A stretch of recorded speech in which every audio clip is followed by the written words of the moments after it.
হ্যাঁ, গোবরটা কাঁচা লাগবে। 5 কিলো গোবর নিলাম। নেওয়ার ফলে এখানে কি দিব, এখান থেকে 100 গ্রাম বেসন।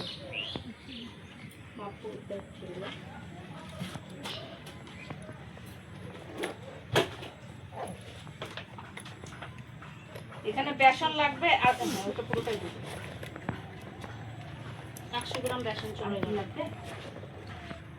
হয়ে যাবে 100 গ্রাম। এখান থেকে গোবরটা বেশি আছে। গুড় কিন্তু 100 গ্রাম। বাড়িতে যখন করবেন সবাই পরিমাণ দিয়ে কিন্তু দেখবে যখন বাড়িতে করবে এটা টাটকা গোবর যখন হবে দেখবে একটা সেন্ট উঠবে গোবরের। তো তারপর যখন সেম এরকম গুড়, ওই একই গুড় কিন্তু চিটে গুড়, এই গুড়টা থেকে দেখবে চিটে গুড় দিয়ে করবে।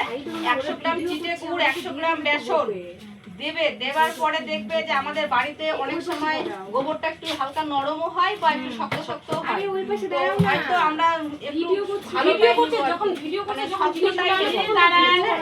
একটু দাঁড়ান, যে আমরা দেখবো যে